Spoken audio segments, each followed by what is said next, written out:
আসসালামু আলাইকুম রহমতুল্লাহ। সুপ্রিয় শিক্ষার্থীবৃন্দ, আশা করি তোমরা সবাই ভালো আছো। এই ভিডিওটা তৈরি করছি সপ্তম শ্রেণীর শিক্ষার্থীদের জন্য। 2024 সালের ডিসেম্বর মাসে তোমাদের বার্ষিক মূল্যায়ন পরীক্ষা অনুষ্ঠিত হবে। তো এনসিটিভি থেকে একটা মূল্যায়ন নির্দেশিকা প্রকাশ করা হয়েছে।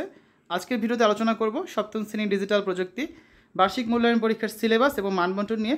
এখানে নির্দেশনা দেওয়া আছে, তোমরা দেখে নেবে। আমরা তোমাদের সপ্তম শ্রেণীর ডিজিটাল প্রযুক্তি বইয়ের বার্ষিক পরীক্ষার সিলেবাসটা দেখে নেই। শিখন অভিজ্ঞতা 2 বুদ্ধিভিত্তিক সম্পদের ব্যবহার 20 থেকে 37 পৃষ্ঠা। শিখন অভিজ্ঞতা 5 আমি যদি হই রোবট 61 থেকে 84 পৃষ্ঠা। শিখন অভিজ্ঞতা 7 গ্রাহক সেবায় ডিজিটাল প্রযুক্তির ব্যবহার 97 থেকে 112 পৃষ্ঠা।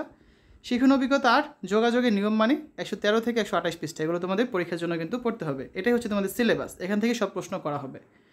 মূল্যায়ন কাঠামো দেখো, 30% থাকবে শিখনকালীন মূল্যায়ন আর 70% থাকবে সামষ্টিক মূল্যায়ন।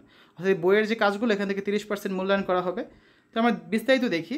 অ্যাসাইনমেন্ট বা ব্যবহারিক কাজে থাকবে 10 নাম্বার, যেমন অভিজ্ঞতা 7 সেশন 4 107 পৃষ্ঠার কাজটা দেওয়া হতে পারে। নমুনা কিন্তু এগুলো, ঠিক আছে, এগুলো কিন্তু আসবে তা না, জাস্ট নমুনা দেওয়া হচ্ছে বোঝার জন্য। তারপর অনুসন্ধানমূলক কাজ বা প্রকল্প বা প্রতিবেদন উপস্থাপন, এখানে থাকবে 10 নাম্বার, যেমন 35 পৃষ্ঠার কাজটা আসতে পারে।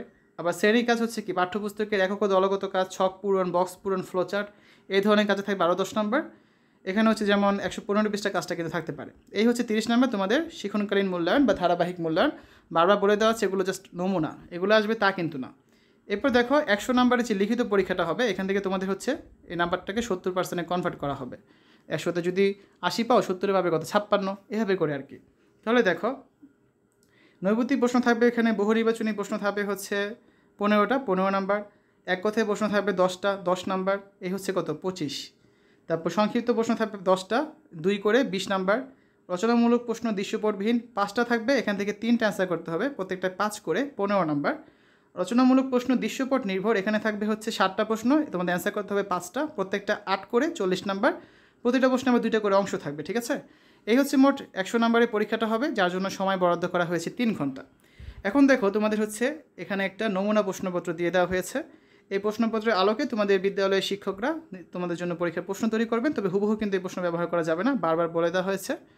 তো আমরা হচ্ছে আগামী ক্লাসে এই সপ্তম শ্রেণীর ডিজিটাল প্রযুক্তি নমুনা প্রশ্নটা নিয়ে আলোচনা করব। শিক্ষার্থীরা, আজকে তোমরা দেখলে সপ্তম শ্রেণীর ডিজিটাল প্রযুক্তি বার্ষিক মূল্যায়ন পরীক্ষার সিলেবাস এবং পরীক্ষার মানবন্টন নিয়ে আলোচনা। আশা করি ভিডিওটা তোমাদের কাছে ভালো লেগেছে। পরবর্তী পর্বগুলোতে আমরা বাকি বিষয়ের ভিডিও নিয়ে আলোচনা করব। তো শিক্ষার্থীরা, সেই ভিডিওগুলো দেখার আমন্ত্রণ জানিয়ে আজ বিদায় নিচ্ছি। আল্লাহ হাফেজ।